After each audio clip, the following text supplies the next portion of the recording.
আসসালামু আলাইকুম প্রিয় শিক্ষার্থীবৃন্দ, আশা করি তোমরা সবাই ভালো আছো। আজকে আমরা যে অঙ্কগুলো সমাধান করব তা হলো অষ্টম শ্রেণীর 2.1-এর 5, 6 এবং 7 নম্বর অঙ্ক। এটি আমাদের তৃতীয় পর্ব। আমরা গত প্রথম পর্ব এবং দ্বিতীয় পর্বের মধ্যে 1 থেকে 4 পর্যন্ত অঙ্কের সমাধান করে দিয়েছিলাম। তাহলে আজকের পর্বের আমরা প্রথম অঙ্কটা যদি একটু লক্ষ্য করি, আমাদের প্রথম অঙ্কের মধ্যে বলা হয়েছে বার্ষিক মুনাফা শতকরা 10 টাকা থেকে কমে 8 টাকা হলে 3000 টাকার 3 বছরের মুনাফা কত কম হবে। আমাদের এখানে বলা হয়েছে বার্ষিক মুনাফা শতকরা 10 টাকা থেকে কমে 8 টাকা হলে, অর্থাৎ প্রথমে ছিল 100 টাকা, 1 বছরের মুনাফা 10 টাকা, পরবর্তীতে সেটা হয়ে যায় 8 টাকা। তাহলে মাঝখানে কিছু টাকা কমে যায়, তাহলে কত টাকা কমে যায় সেটা সর্বপ্রথম আমরা বের করে নিব। তাহলে আমরা যদি সমাধান করে নিই,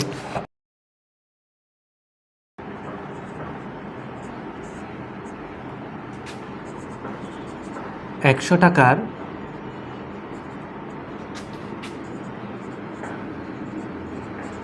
1 বছরের মুনাফা কমে, সর্বপ্রথম ছিল 10 টাকা, পরবর্তীতে তা হয়ে যায় 8 টাকা। তাহলে 10 বিয়োগ 8 সমান 2 টাকা।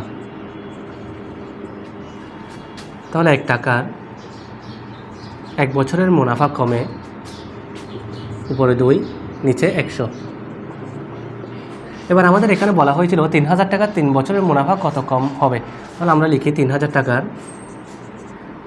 টাকার 3 বছরের মুনাফা কমে সমান 2 গুণ 3000 বলা হয়েছিল, 3000 গুণ 3 বছরের জন্য 3, তার নিচে 100।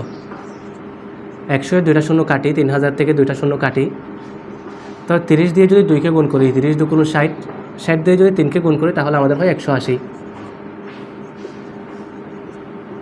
টাকা। সুতরাং 3000 টাকার 3 বছরের মুনাফা কমে 180 টাকা। তাহলে এটি আমাদের উত্তর। এবার আমরা পরবর্তী সমস্যার সমাধানে চলে আসি।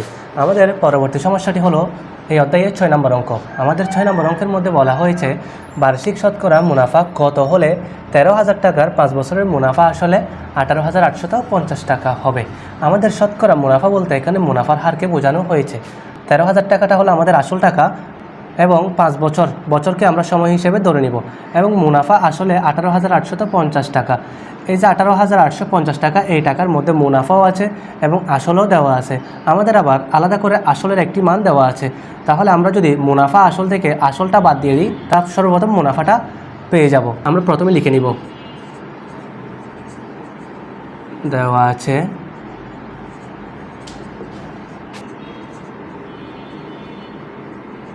আসল সমান 13,000 টাকা, সময় 5 বছর,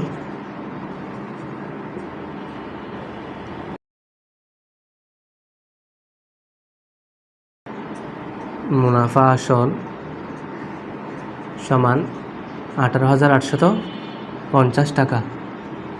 এবার এখান থেকে আমরা মুনাফাটা বের করে নিব। তাহলে মুনাফাটা আমরা কীভাবে বের করব? যদি আমরা মুনাফা আসলের 18,850 টাকা থেকে যদি আসলের 13,000 টাকা বাদ দিয়ে দিই, তাহলে আমরা মুনাফাটা পেয়ে যাব।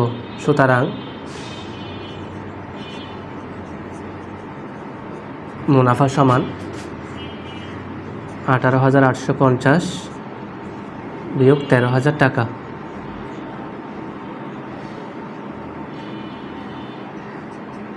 তাহলে আমাদের 0 থেকে 0 গেলে 0, 5 থেকে 0 গেলে 5, 8 থেকে 0 গেলে 8, 8 থেকে 3 গেলে হয় আবার 5, 1 থেকে 1 গেলে 0। তাহলে আমাদের মুনাফা হয় 5,850 টাকা। আমরা এবার মুনাফা পেয়ে গেছি। এখন আমাদের প্রশ্নের মধ্যে বলা হয়েছে শতকরা মুনাফা কত হলে, অর্থাৎ মুনাফার হারটা। আমরা একটা সূত্র জানি,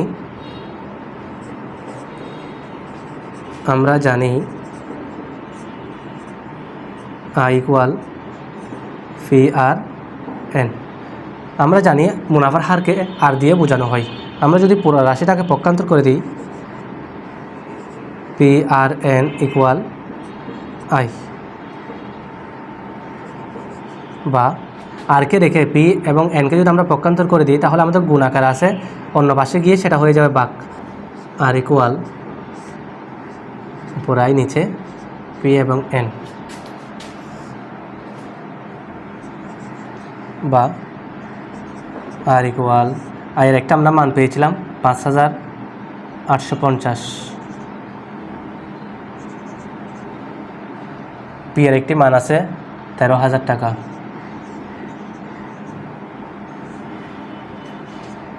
এনের সময়কাল দেওয়া আছে 5 বছর। যেহেতু আমাদের এখানে আর এর মানটা বের করে নিব, আর বলতে যেহেতু মুনাফার হারকে বোঝানো হয়, আমরা জানি মুনাফার হারের মধ্যে সবসময় একটি পার্সেন্ট দেওয়া থাকে, আর পার্সেন্টের মান হলো 100, সেই জন্য আমরা এখানে 100 দিয়ে গুণ করে দিব।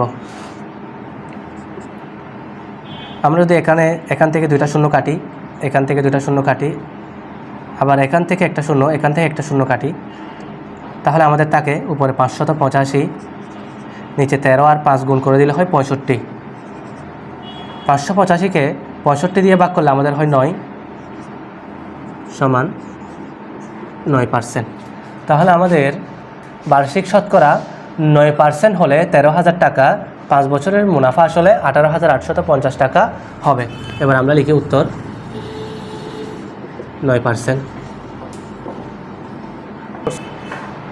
এবার আমরা পরবর্তী সমস্যার সমাধানে চলে আসি। আমাদের পরবর্তী সমস্যাটি হলো এই অধ্যায়ের 7 নম্বর একটি অঙ্ক। আমাদের 7 নম্বর অঙ্কের মধ্যে বলা হয়েছে বার্ষিক শতকরা কত মুনাফায় কোনো আসল 8 বছরে মুনাফা আসলে দ্বিগুণ হবে। আমাদের এখানে কোনো কিন্তু আসল দেওয়া নেই, কোনো মুনাফাও দেওয়া নেই, আবার আমাদের এখানে বলা হয়েছে বার্ষিক শতকরা কত মুনাফা, অর্থাৎ মুনাফার হারটাও কিন্তু দেওয়া নেই। আমরা এখানে সর্বপ্রথম একটি আসল ধরে নেব। আমরা এমন একটি আসল ধরে নেব যেন আমরা আমাদের অঙ্কগুলো করার সময় আমরা খুব সহজ অঙ্কগুলো করতে পারি। তাহলে আমরা প্রথমে মনে করি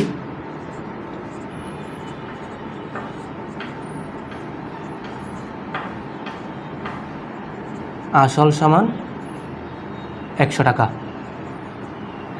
এবার আমাদের বলা হয়েছে মুনাফা আসলে দ্বিগুণ হবে।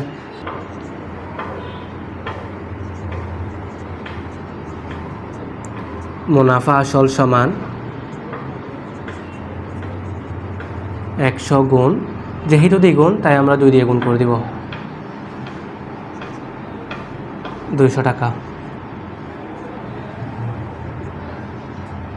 আমাদের একটি সময় দেওয়া আছে, সময় 8 বছর।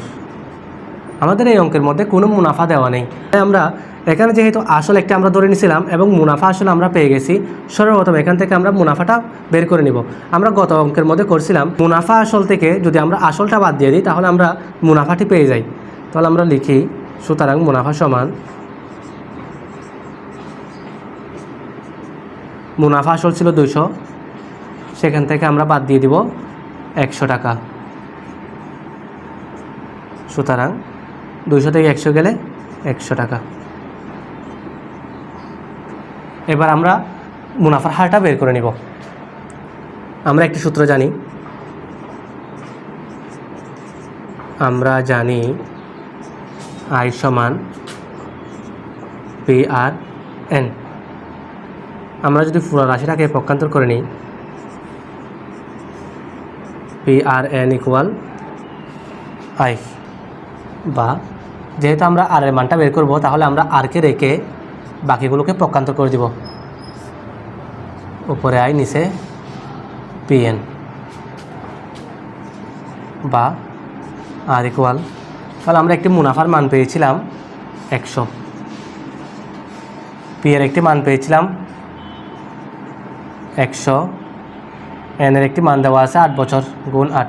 যেহেতু আমরা আর মুনাফার হারের মান বের করব তাই আমরা 100 দিয়ে গুণ করে দিব।